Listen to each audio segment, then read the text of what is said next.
I'm going to talk for 30, maybe 35 minutes, and one of my key aims today is to keep this lecture really simple and clear. Many reasons for that. First of all, I don't want you to fall asleep. It's been a long afternoon already. But more importantly, I really want to make it clear and simple, because then it's easier for you to agree or disagree with my arguments, so we can discuss in a meaningful way after my lecture. So the question is, I mean, this word fundamentalism, do we need it at all? Is it a useful concept? I think it is, and I'm going to argue in this talk, I'm going to argue that fundamentalism is actually one thing.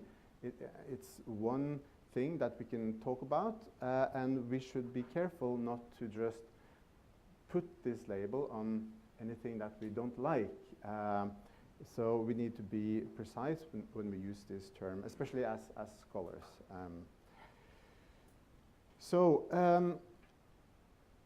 I'm going to start, well, by just saying a little bit where I come from. Much of my argument is going to come from this book that Tobias already mentioned on fundamentalism. Many of the arguments I'm going to make today will be directly based on my argument in that book. And that book contains also a chapter on gender, on how fundamentalists see women. So that will go more directly to the subject of today. But I'm also going to suggest to you a definition of fundamentalism, and that was not included in my book, and I think that this is one of the things I should have included in that book. And it's unfortunate that books are sort of, when you've written them, they're dead. You can't change them. That may change in the future as publication practices change. But so today is the first time I'm going to propose a strict, well, definition of fundamentalism. I'm also going to draw a little bit on the Faithonomics book, although not too much, but those are the key sources today. And I'm going to try to structure loosely my talk in three different parts or elements. First, I want to talk about secularization theory and authority, because I think that we can't really start talking about modern religion or fundamentalism without starting from the role or the position of religious authority in our modern world. And then from that, I'm going to try to develop what I think may be a working definition of fundamentalism. After that, after I've done that, I'm going to talk a little bit to you about more personally what I see as an important research agenda for research and debate about fundamentalism, but also say a little bit about what I feel is a changing role that we as researchers have relative to, well, to the milieus and the people we research, we do research about and talk about. Yeah, we'll come back to that. Okay, so my first slide is quite simple. I'm not sure if you can see it behind there, but just ask the question: what is secularization? And that may sound like a very simple question. I don't think it is, but because if you go through social science literature about secularization, you will encounter, as most of you know, I'm sure, you will find a lot of different definitions. What is really secularization? And this is definitely not an exhaustive list of ways of approaching secularization, but you may recognize concepts like the privatization of religion, the idea that religion in the modern world is sort of pushed into the private sphere, whatever that is. And we all hear arguments about how faith, belief, but maybe more importantly, participation in religion, how that those parameters, how those dimensions are sort of well, falling statistically. We simply go less to church, and I guess in the part of in Scandinavia where I live, the great worry of the established churches is the falling rate of Christians marrying in church, but also taking the children, Christianizing the children in church. Now, the third word here is slightly more difficult to understand. It says differentiation, and that to me is the most important aspect to understand of secularization. And I've included here one of my favorite quotes from a sociologist called Karel Dobelaer, and he said somewhere, I'm not sure if you can see it, I'm going to read it to you. He said that secularization is only the consequence of the general process of functional differentiation in the religious subsystem. Sounds sort of complex, but the idea is that, to make it very simple, in pre-modern times, religion was sort of integrated with politics, with law, with education, with science, etc. But this sort of great and strange process that we call modernity separated these different spheres so that religion became its own sort of subsystem without real influence on these other parts of society, you might say. So that to me is a way of summing up sort of the core of what differentiation is about. And that, in many ways, is also the core of what secularization is. So it's no use, to my mind, to say that, well, secularization may not really be true after all. It may not take place because look at all the people who believe in some kind of spiritual things or new forms of God, etc. We can have those discussions, but there's no question that secularization in this large sense is really taking place. So what we need to keep in our minds then is really the relationship between you might say the three levels of secularization theory: the macro level, the societal level, the differentiation, and the meso level and the micro level. Might say that the micro level is about what we do as individual, and the meso level typically is the world of organizations and the competition in out there between organizations and so on. So this is of course is a big discussion, but one of the interesting things is, of course, what are the causal, or are there any causal relationship between these large societal processes and the more sort of everyday facts about belief, participation, etc. That is very hard to measure, hard to really determine, I think. There's one more thing I'd like to say about secularization theory, and that is that secularization theory has recently, or not recently, but over the past couple of decades,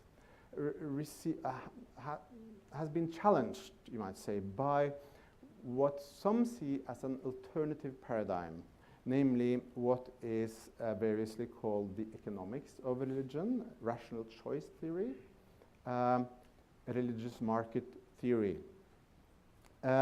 which, whereas classical secularization theory, they looks at the demand side, the demand side of religion.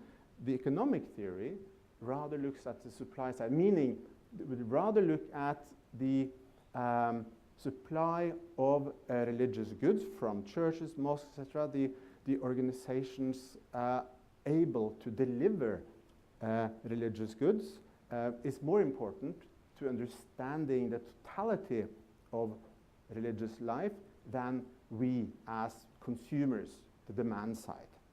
Well, that cannot be the sort of the main focus here, because that would take us too far away from the main focus, I think. Now, I'm going to go to the next slide here. I mean, the point about secularization is that a religious authority is undermined by a number of different processes and facts. It says here, religious authority undermined by political processes, by secular education, by science, by technology, and maybe by other things as well. And I've just put up some pictures, some photos, some illustrations to say a little bit more about what I mean by that. If you see, this is the face of Erasmus of Rotterdam, died in 1536, the great Renaissance scholar. Why did I put his face up here? Well, because Erasmus is a symbol of the start of what came to be known as critical historical research on the Bible, philology, you might say. And that, of course, is one of the key ways that the authority of the Bible and also other holy texts has been undermined. So he represents that. And I mean, if you look at the early fundamentalists in Protestant America, if you look at for instance, all the articles contained in the famous journals called the Fundamentals, most of them are really concerned about historical scholarship applied to the Bible, rather than with evolutionary theory as espoused by Charles Darwin here, which is the other picture down here. But of course, obviously, science, both in terms of the philology represented here by Erasmus and the natural science, biology represented here by Charles Darwin, are extremely powerful forces undermining religion in the modern world. We could, I really love to show this picture to my students. Don't feel offended, but it's a wonderful picture of simply a printing press in the Luther House in Wittenberg, just symbolizing the incredible importance of technology also in changing the authority of religion and of scripture. So this is the printing press has been many scholars have done the argument, historical argument, concerning how the invention of this new technology was key to changing Europe and changing the way that we relate to religious authority here. And now, of course, the internet is doing not the same things, but doing new things. And fortunately, there's a lot of really interesting and good research into how the internet is changing religion in most parts of the world. Finally, I mean, there's so much more we could talk about in terms of how religious authority is destroyed, you might say, undermined. But the final picture here is a strange little picture, you might think. It's just a painting, and people in the back can't see this, but it's a painting of a man called Robert Clive talking to an Indian man called Mir Jafar. This is just after an important battle in India. It's 1757, where the British, Robert Clive, won a battle against the Nawab of Bengal. After this battle, this guy, Mir Jafar, became the first British, the first governor, you might say, the first Nawab of Bengal, supported by the British. So this is very often, if you read the colonial history, British colonial history, this particular event is often cited as a symbol of the start of British imperialism. So that's also an incredibly important, to my mind, the British Empire became a very important context for the expansion of ideas, practices, and really became the vehicle for globalization, for a burst of globalization that is key to at least my understanding of what modern religion is about. And that brings us to the next slide, which is this one. Because the argument I'm making is really, again, to repeat myself, is that fundamentalism is one thing. It's one way of relating to religion. And to make that argument, I need to convince you that at a certain point of history, a number of Western, specifically Christian, Protestant ways of doing religion, of being religious, were globalized. And as I just said, the British Empire was one very important context for that globalization. So what this slide tells you is that through the 19th century, you might say, to make it a little simple, specifically Protestant Christian forms of doing religion were globalized through the channels of the British Empire, but not only of the empire, because we're also talking here about societies that were not colonized, like, for instance, Japan or Thailand. The point is that they were, through this through this globalization, they were also exposed to similar modernizing pressures, and to a very large extent, they would adopt many of the same practices and so on. So, and I say here specifically, many of the if you look at the early,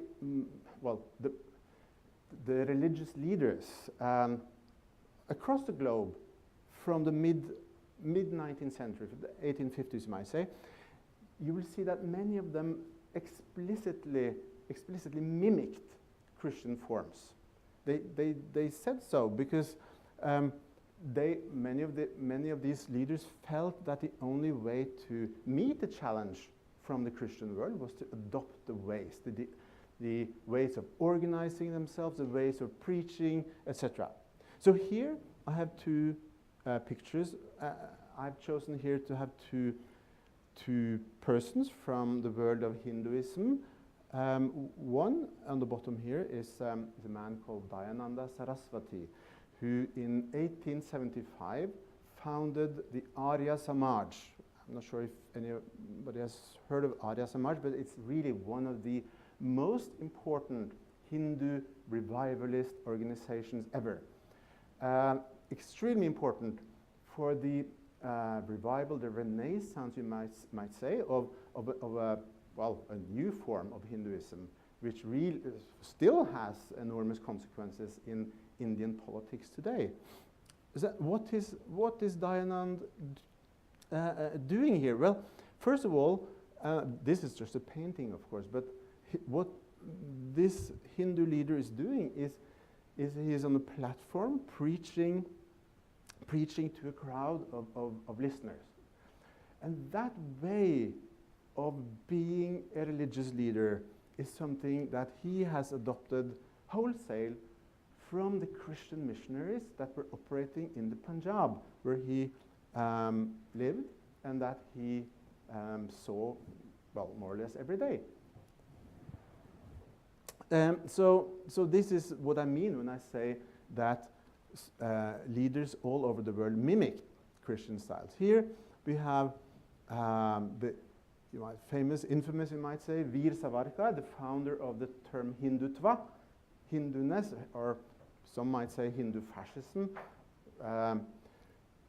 In 1923, he published his very, very important book on Hinduness. What does it mean to be Hindu?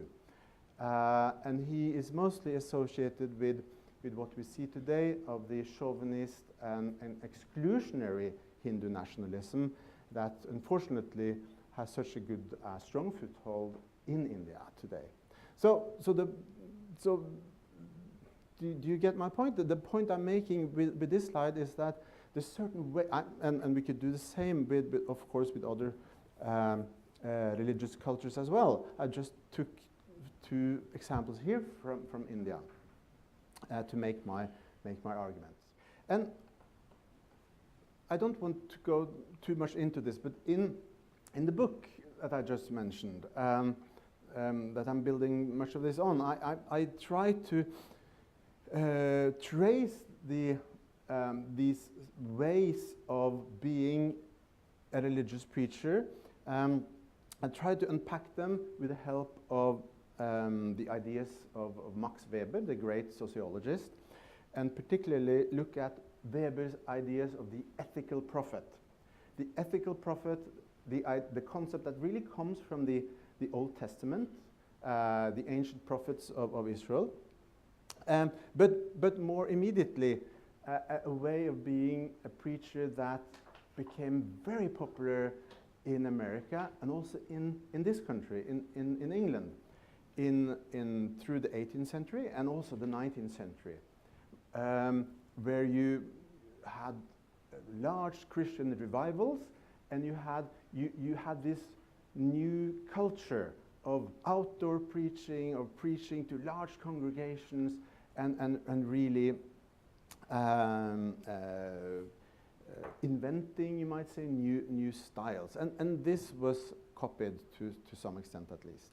So I'm not going to give you a lot of examples, but I wanted to take a couple of more examples.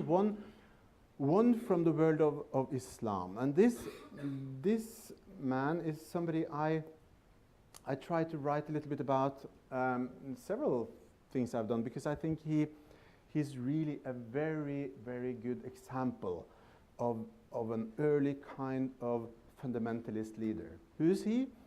Maulana Maududi, born in India,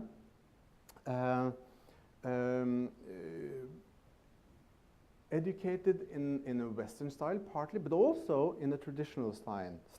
He was also educated at Deoband, a very famous madrasa in India. He founded a political party in 1941, the Jamaat-e-Islami. He was very active in the agitation for an Islamic constitution in the 1950s. And he strongly opposed the early sort of modern secular government of Pakistan. And he was key in the opposition to Bhutto, Zulfikar Ali Bhutto's secular socialist party, and also in the overthrow of that government by General Zia. And if you know something about Pakistan's history, you know that the coup by Zia in '77 started a time where some of these fundamentalist ideas were really put into practice. Now, the most important thing to me, the reason for why I'm choosing his as an example here, is really the quote here. The quote from a very good book by Walid Reza Nasser. The book is called Maududi and the Making of Islamic Revivalism. The quote says, I'll read it for you. For a young man with political ambitions, the title of Alim was more a liability than an asset. What does it mean? Well, Maududi had a traditional education.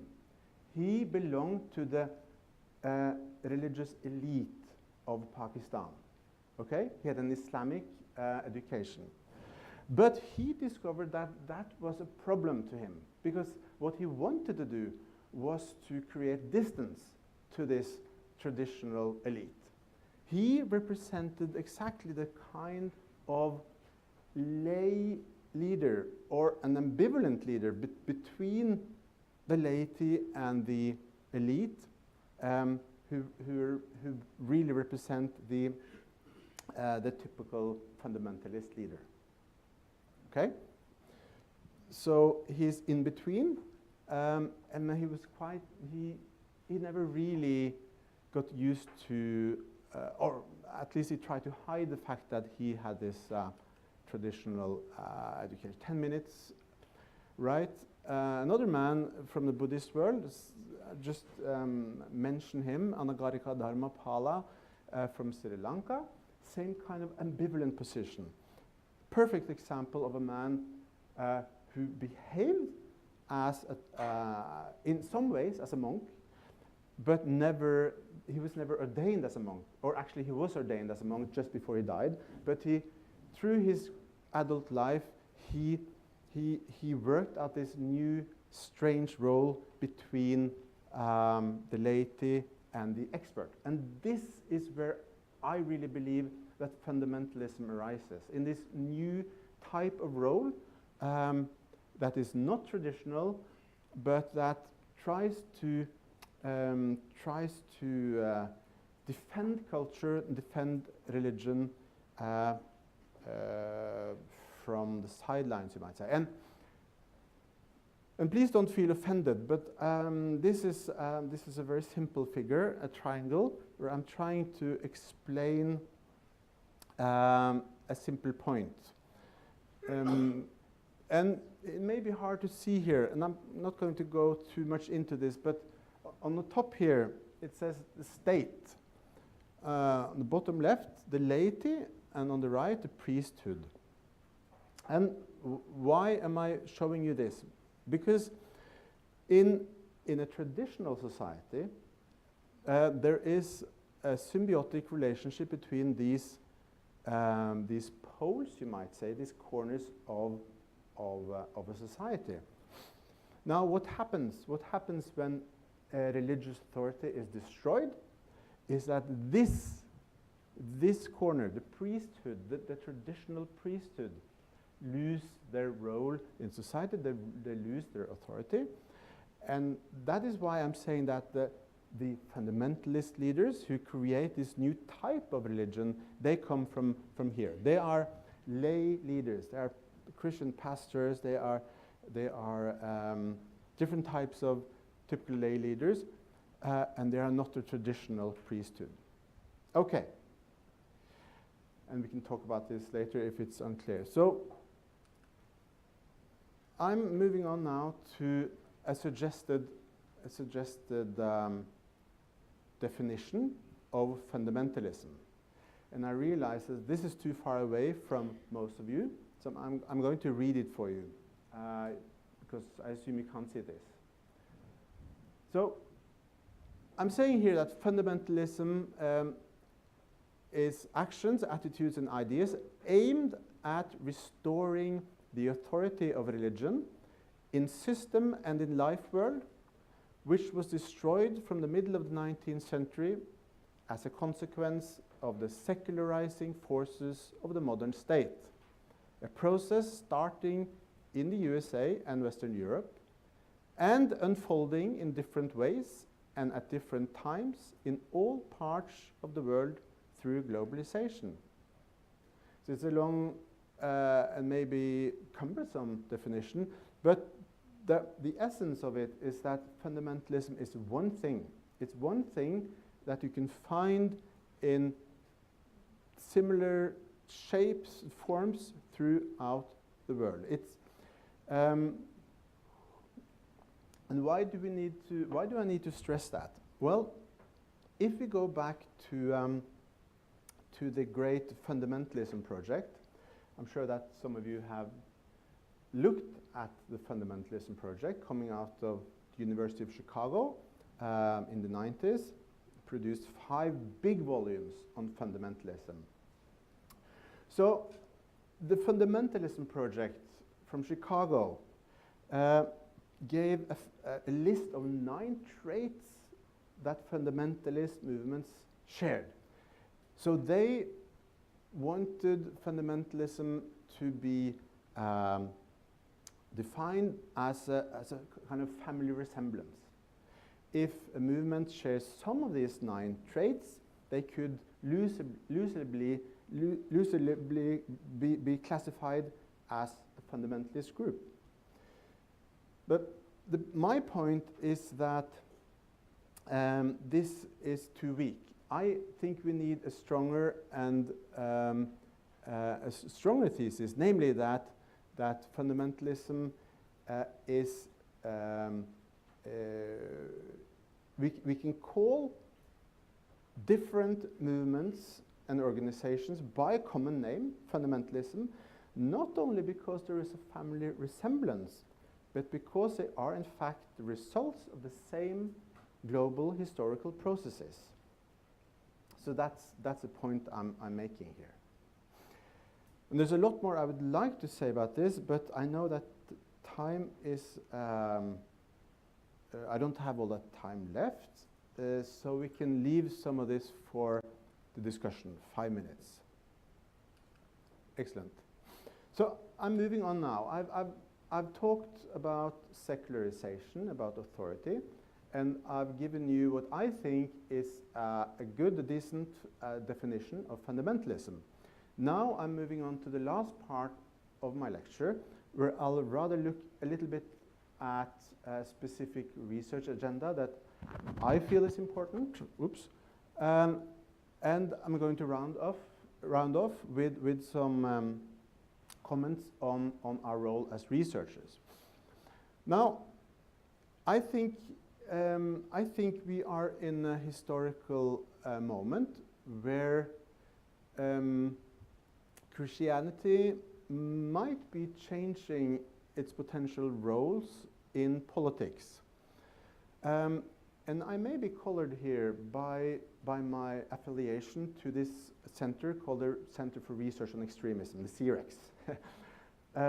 But I think there is an important research agenda on the horizon here, where we look at what roles do Christianity have? What roles can Christianity fill in the exclusionary nationalisms that we see arising and developing in many parts of the world, including, of course, in Europe. And some researchers have tried to answer this question. For instance, Brubaker has talked about Christianity, the use of Christianity as what he calls civilizational populism, and he has talked about identitarian Christianism, meaning that he looks at Christianity as a resource for mobilizing common identities, right? A recent book, relatively recent book by Marzuki, MacDonald, and Roy, talk about Christianity as, well, as most religion, as belonging. The important thing for them is belonging. It's not ideas, it's not belief. So the point I'm trying to make here is that most social science researchers, they say, yes, Christianity does have a role in this new nationalism, but it's mainly as belonging. People feel that they can signal belonging. So I ask, what about belief? What about the contents, the theology, and so on? So to try to start doing a little bit of simple research on this, I did a research project for the past couple of years on a peculiar little political party in Norway called the Christian Party.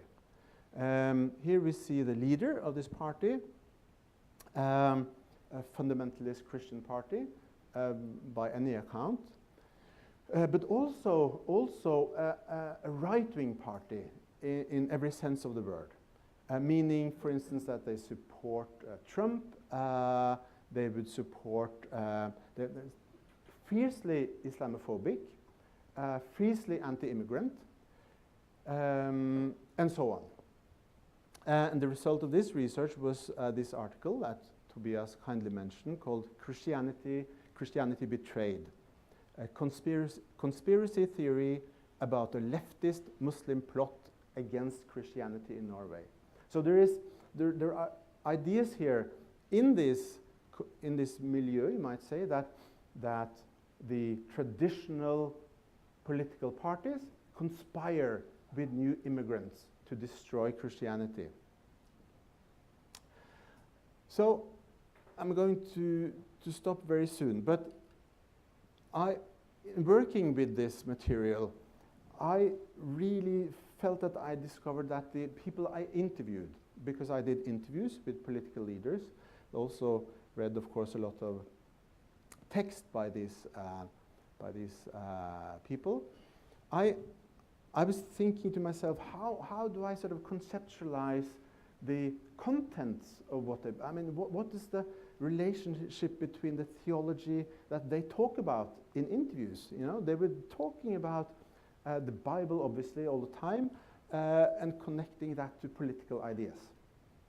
So I thought, well, what about trying to play with the idea of discursive opportunity structures? It's a concept taken from social movement theory, you might say. But for me, it was an attempt to say something about, you know, there's something in the theology here that structures the possible political actions, practices, and social practices that these people, that are available, you might say, to these people. So this was a way for me to try to conceptualize the belief in what we were talking about. For instance, how would you defend sort of your anti-immigrant and Islamophobic political stance by theology?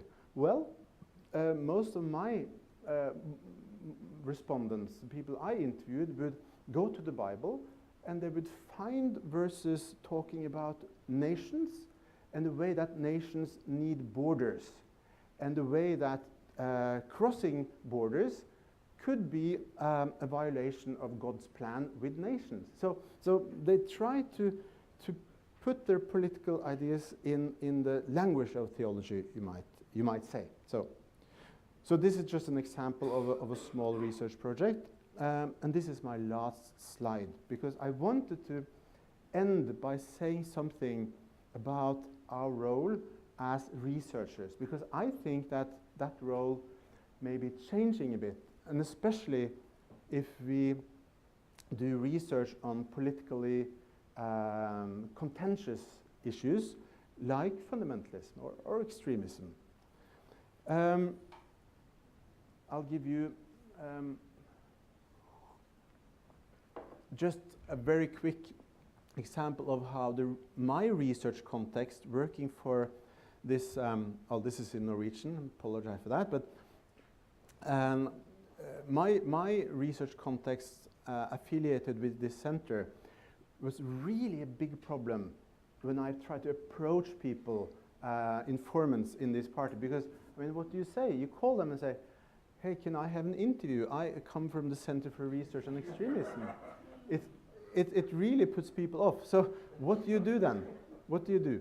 So what I'm getting at here is that many of the people, communities, milieus, organizations that we would like to do research on in this field have a very strong suspicion against academic research, right?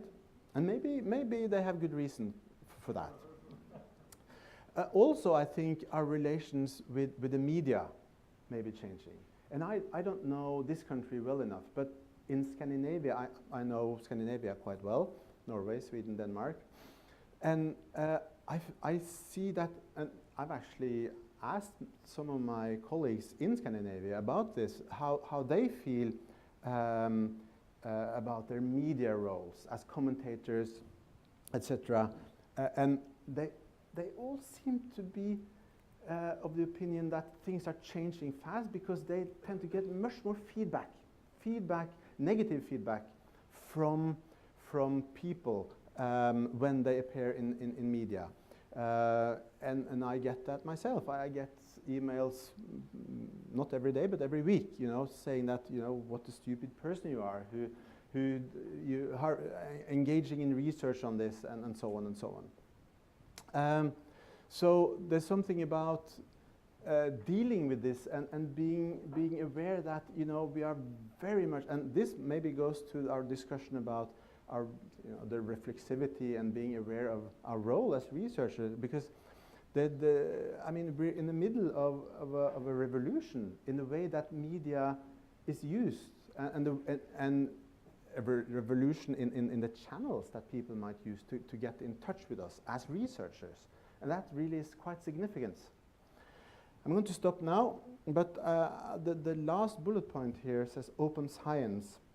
And one of the things I want to sort of to really champion here is that we need to be publishing openly. We need open science. We need to be much more open and also be able to engage the people we write about in research.